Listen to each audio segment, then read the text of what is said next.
Lisa was lying motionless on the floor. Her face was pale and she was not breathing. Near the sofa, traces similar to shoe prints were found. In the bathroom, a disposable syringe with traces of clear liquid was found. A high content of a potent drug used in anesthesiology and plastic surgery was found in the body. Only medical workers or people connected with medical institutions have access to such a substance. The concentration was so high that an accidental overdose was excluded.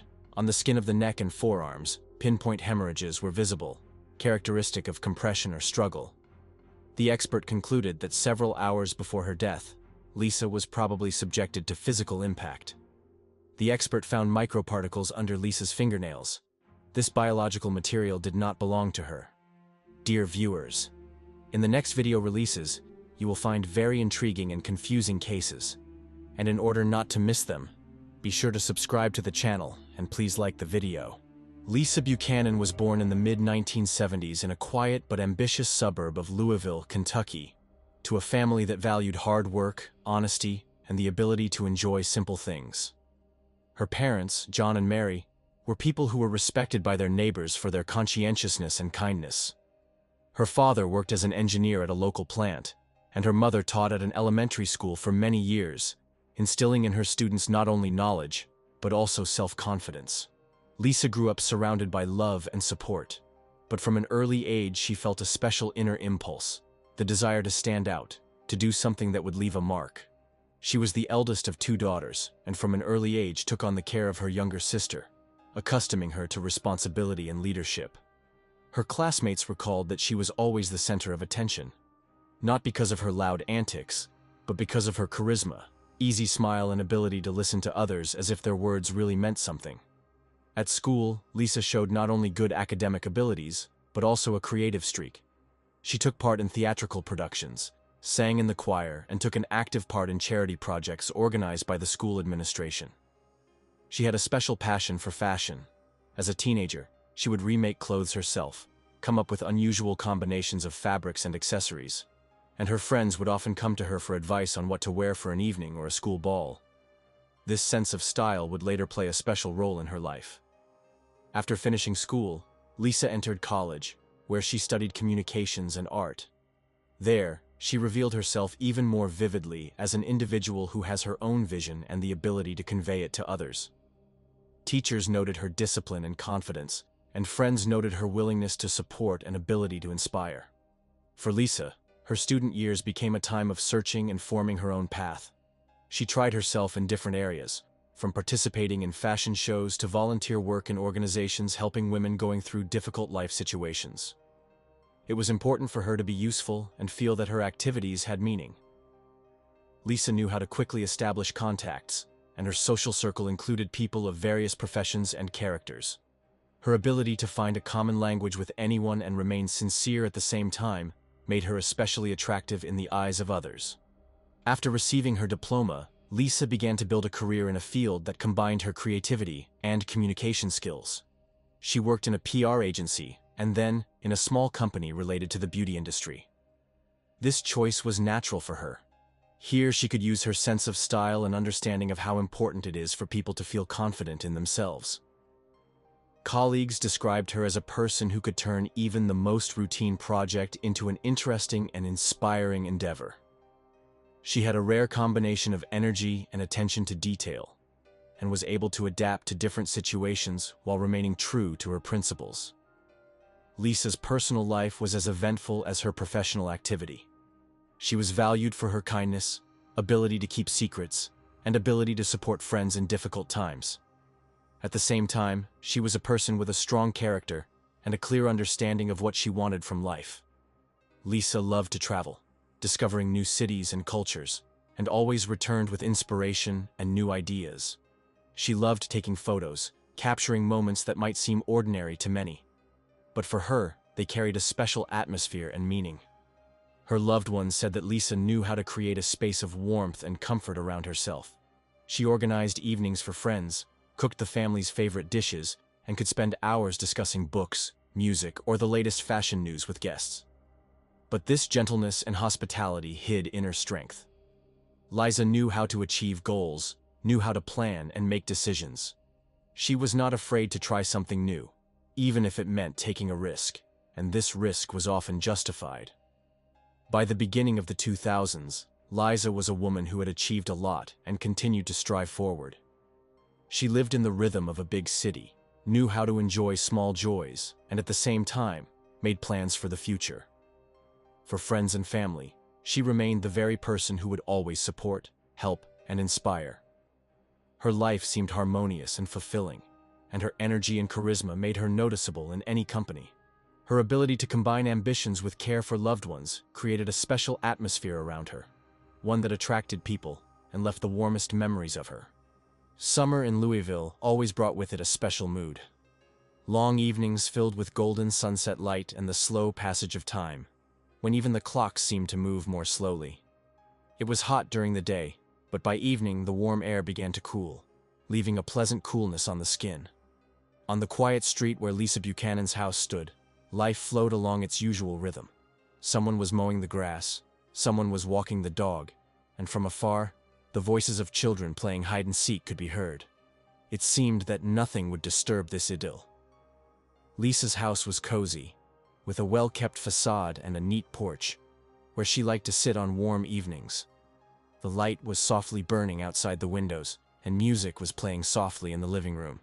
On the kitchen table stood a cup of unfinished tea, next to an open book, the pages of which swayed slightly in the draft. The neighbors would later recall seeing Lisa shortly before sunset. She was wearing a light dress, her hair pulled back, and holding a small notebook. She greeted them as usual, but there was a thoughtful look in her eyes. Perhaps it was just fatigue after a long day, but now this memory would return to them again and again. By 9 o'clock, the street was plunged into semi-darkness. Lisa once again went out onto the porch, leaned on the railing and froze for a few minutes, looking towards the neighboring houses. Everything looked as if this evening would be just another page in her life. But the silence of the street that night was deceptive. Inside the house, time seemed to slow down. Lisa closed the book, put it aside, and walked into the hallway. The light was on in the far room, creating long shadows on the floor. Outside, everything was still quiet, but inside, a sense of some kind of shift in the usual rhythm was growing. None of the neighbors heard loud sounds or knocking. Only one man who lived across the street noted that around 11 o'clock at night he saw a glint of light in Lisa's bedroom window, as if someone had passed by the lamp. It could have been anything, a random movement, a shadow from a tree, but now this detail took on a different meaning. A little later, about an hour before midnight, a call came into the 911 dispatch service. The man's voice on the other end of the line was agitated, slightly hoarse, with barely noticeable pauses, as if he was having trouble finding the words. He spoke quickly, incoherently, in one breath. "We need to send someone. It's urgent."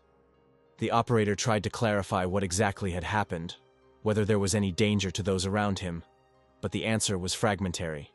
Between the fragments of phrases, one could only catch one thing. The situation was critical. The receiver could hear noise in the room, muffled footsteps, and intermittent breathing. The patrolmen were the first to arrive at the scene. The light from the flashing beacons was reflected in the windows, waking several residents. One of the officers later said that when he got out of the car, he immediately felt a strange tension in the air. A man was standing on the porch of Lisa's house, frantically gesturing for them to come inside. He looked anxious, his movements were abrupt, and his speech was fragmentary. The door to the house was wide open. Inside, there was a smell of a mixture of perfume and something barely noticeable, metallic. The light in the hallway was on, but the far part of the house was in semi-darkness. The policemen moved quickly but carefully, their eyes sliding over every object: a table with an open cosmetic bag lying on it, a chair with a scarf casually thrown on it, a mobile phone left face down. Everything in the living room looked neat, but the feeling that something was wrong only grew stronger. Almost immediately after them, an ambulance pulled up. 2 paramedics and a nurse entered the house, wasting no time on questions. Their footsteps echoed in the hallway. One of the policemen pointed in the direction of a room in the back of the house. Here the lights were dimmed, the curtain was closed, and the air seemed heavier. When they entered, time seemed to stand still. Lisa lay motionless on the floor. Her face was pale, she was not breathing. The medics went to work without a word, checking the pulse, clearing the airways, preparing the equipment. Their movements were practiced, without panic, but their eyes showed haste. Every second could be decisive. One of them quietly asked for more light, another set up the defibrillator. The policemen stood a little further away, trying not to interfere, but their eyes were riveted to what was happening. In the tense silence that reigned in the room, a fight for life was going on. Several long minutes passed. The medics changed, some counted out loud, some noted the time. One of them quickly glanced at his colleague, a look that contained more than words. And although their hands continued to work, the tension became almost tangible. Soon, the room became quiet. The medics looked at each other and, lowering their hands, made a short conclusion. The police nodded silently. At that moment, the house, which had seemed quiet and ordinary just a minute ago, turned into a crime scene. The patrol officers began the standard procedure of securing the scene. They secured the entrance and blocked off access to outsiders. Outside, on the quiet street, the first onlookers began to gather, attracted by the light of the police headlights. But inside the house, there was an oppressive silence, broken only by the officers' short conversations on the radio. When the patrol leader went out onto the porch to make a report on the radio, he already knew. This night would be the beginning of a large-scale investigation that would affect not only Lisa's loved ones, but the entire city. However, at that moment, the main thing was one thing: to record every trace, every detail that could explain what happened in the house on a quiet street on that winter evening. Thus ended the night that began with the usual warmth of a summer evening. Lisa's house, recently filled with soft light and the scent of jasmine, became a place where the former silence would never return. The morning of October 15th began for the Major Crimes Unit, with an alarming call from the duty officer. From the very first minutes, there was no doubt about the death of Lisa Buchanan. This was no ordinary tragedy. The situation in the house, the statements of the first witnesses, and the medical data transmitted from the scene indicated the need for immediate intervention by forensic experts. A team arrived at the scene led by Detective Mark Rains, a specialist with 20 years of experience, known for not missing a single detail. The work began with a careful recording of everything that could be significant. An operational photographer photographed every corner of the house, every detail on the kitchen table, every speck of dust on the living room floor. They made a detailed plan of the premises, noted the position of the body, recorded the location of furniture, lighting fixtures, and personal belongings. The investigators understood that time was working against them. Any little thing missed now could cost the solution. Forensic experts in gloves and protective suits removed fingerprints from all accessible surfaces. Particular attention was paid to door handles, kitchen cabinets, countertops, and Lisa's phone. On the floor, near the sofa, traces similar to shoe prints were found. For comparison, carpeting with particles of dirt were removed. A disposable syringe with traces of a clear liquid was found in the bathroom. All evidence was packed in individual bags, labeled and sent to the lab. Meanwhile, Lisa's body was transported to the morgue for forensic examination. Pathologist Dr. Ellen Morris began her examination immediately. The first results were alarming. A high level of a potent drug used in anesthesiology and plastic surgery was found in the body. The concentration was so high that an accidental overdose was excluded. Pinpoint hemorrhages were visible on the skin of the neck and forearms, characteristic of compression or struggle. The expert concluded that Lisa had likely been subjected to physical force a few hours before her death. The expert found microparticles under Lisa's fingernails and sent them to the lab for DNA analysis. A few days later, the results confirmed the assumption. Biological material that did not belong to her was found on the victim's fingernails. The lab began an urgent check in the database. An analysis of the stomach contents showed the presence of a liquid with a chemical composition that completely matched the drug used in plastic surgery clinics for anesthesia. This match sharply narrowed the search. Only medical workers or people connected to medical institutions have access to such a substance. Investigators began an investigation through medical channels. Within 24 hours, they requested lists of purchases and expenditures of drugs from private clinics in the district. In one of them, a prestigious plastic surgery clinic, a shortage of several ampules of the very drug found in Lisa's body was discovered. According to the documents, the drug was listed as being used for a procedure that, as the investigators established, was not actually performed. The head of this clinic was Dr. Chris Koulis, a plastic surgeon with an impeccable reputation at first glance. He knew Lisa personally. They were seen together several times at events and in restaurants. According to colleagues, Koulis was distinguished by his isolation and strictly controlled access to drugs in his clinic. The detectives began working through Lisa's circle. Neighbors, friends, and acquaintances were interviewed. Several witnesses said that an argument was heard in Lisa's house the day before the tragedy. One of the neighbors saw a car similar to the dark sedan that Koulis used. CCTV footage from a nearby gas station confirmed that Koulis's car drove just a few blocks from her house the night before Lisa's death. The car's registration number was partially restored thanks to the work of digital image processing experts. This detail became a turning point in the investigation. Lisa met Chris in the spring of 2018 at a charity event where she helped organize it, and he was invited as a technical contractor. Their initial communication was reserved, but Chris showed interest in her organization and attention to detail. Gradually, they began to meet more often, mainly on work issues, but mutual acquaintances noted that Chris often tried to find out more about Lisa than business ethics allowed. His direct, sometimes too persistent questions were alarming, but outwardly he remained polite and correct. By the end of 2020, signs of increasing tension began to appear in Chris's behavior.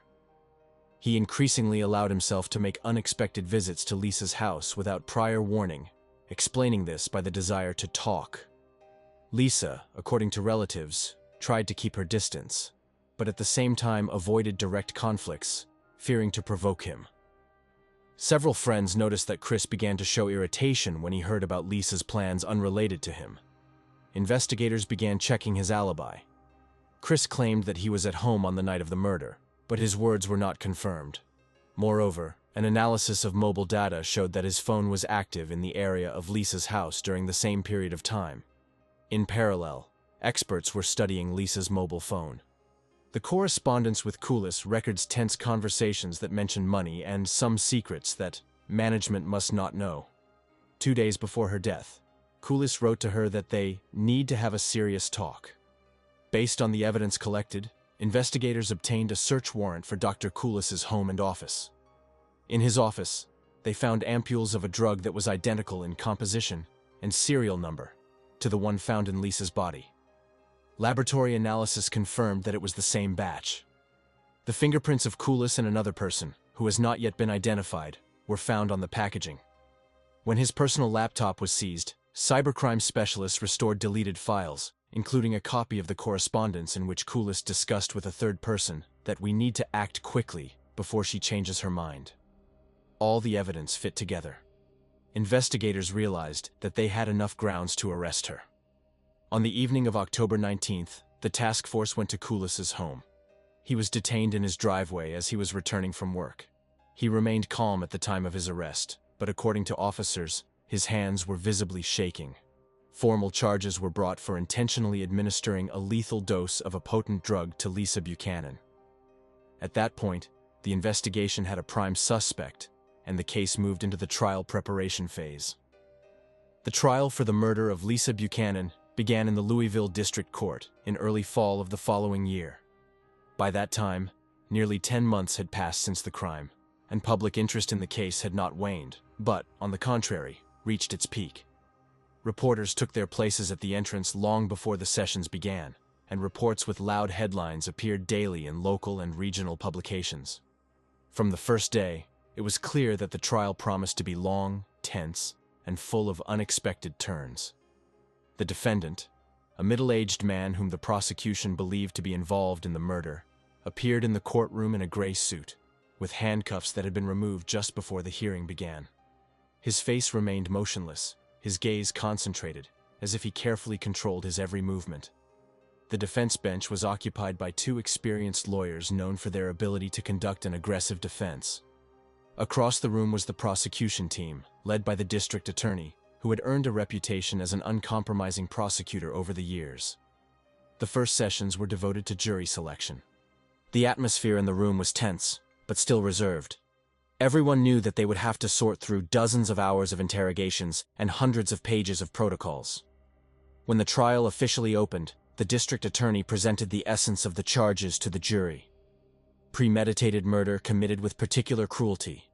He emphasized that the prosecution had not only physical evidence, but also a chain of circumstantial evidence, which together, according to him, ruled out the possibility of an accident. The evidence included photographs from the crime scene, results of biological trace examinations, surveillance footage, and testimony from witnesses who saw the defendant near Lisa's house on the night of the tragedy. The defense lawyers responded by arguing that the case was based on speculation and that the prosecution was unable to provide any direct evidence linking their client to the crime. They reminded the jury of the principle of the presumption of innocence and warned that other possible scenarios of what happened would be argued during the trial. Their strategy was clear. Raise doubts about every detail, question every piece of evidence, and cross-check witness testimony to the last detail. In the weeks that followed, the courtroom became the scene of endless questioning. One after another, forensic scientists, a pathologist, police officers, neighbors, and acquaintances of Lisa took the stand. The prosecution constructed a coherent line of events, beginning with the victim's final hours and ending with the moment when the police found the body. Biological evidence experts confirmed that traces of DNA were found at the crime scene that matched samples taken from the defendant. The defense, in turn, insisted that these traces could have appeared long before the murder, for example, as a result of previous visits by the defendant to Lisa, with whom it turned out he was acquainted. One of the most tense moments of the trial was the hearing of a recording of telephone conversations made several hours before the murder. The prosecution claimed that the voice on the recording belonged to the defendant, and the tone of the conversation indicated a conflict. The defense, however, said that the quality of the recording was too low to conclusively establish the identity of the speaker. An audiophonetic expert was called in to evaluate the case, but his conclusion only partially supported the prosecution's version, leaving room for doubt. No less dramatic was the demonstration of a video recording from a surveillance camera installed a few blocks from Lisa's house. The footage showed the silhouette of a person approaching the street where her house was located, about an hour before the presumed time of death. The prosecution claimed that it was the defendant, based on his height, gait, and clothing. The defense, however, insisted that the silhouette was too blurry to draw such conclusions, and that anyone could have been on the street that night. The jury listened to all this in silence, taking notes. A tense silence reigned in the courtroom, occasionally interrupted only by the tapping of the keys of the court secretary. Each new piece of evidence either strengthened the prosecution's position or gave the defense an opportunity to play on doubts. Towards the end of the trial, an unexpected witness appeared in the courtroom, a former acquaintance of the defendant, who agreed to testify in exchange for a reduced sentence in his own case. He stated that shortly before the tragedy, he had heard the defendant make statements that could be interpreted as threats against Lisa. The prosecution immediately used this to their advantage, but the defense accused the witness of trying to shield himself and gain an advantage by lying. The closing speeches were the culmination of the entire trial. The prosecutor, addressing the jury, reminded them of every detail, every piece of evidence, emphasizing that they all converged on one point. He spoke of Lisa as a person who had been deprived of life in a cruel manner, and that justice required naming the culprit. The defense responded by focusing on the gaps in the evidence, the absence of witnesses who had seen the crime itself, and the fact that the doubts that remained should lead to an acquittal. After long days of questioning witnesses, presenting evidence, and emotional speeches by lawyers, the tension in the courtroom reached its limit. The jury retired to deliberate, and the silence that fell over the room seemed almost tangible. The people in the courtroom, Lisa's family and friends, journalists and casual observers, watched every detail, as if afraid to miss a single move. Several hours passed before the jury room door opened again. The clerk announced that the panel had reached a unanimous decision. Everyone stood. The judge asked the foreman to read the verdict. His voice was firm, without wavering. "We find the defendant guilty as charged." A muffled sigh was heard in the courtroom, and reporters began to quickly write down every word. The judge, having heard the verdict, looked at the defendant for a moment. His voice was muffled but firm, like a gunshot in the silent courtroom. The court sentences you to life imprisonment without the possibility of parole. He emphasized that this sentence was not revenge, but a measure necessary to protect society from a person who, in the court's opinion, had forever lost the right to freedom. Each word sounded like a final sentence of fate. The defendant seemed to lose control of himself for a moment, but quickly froze again, staring at one point. Silence fell in the courtroom, broken only by the quiet sobs of Lisa's relatives.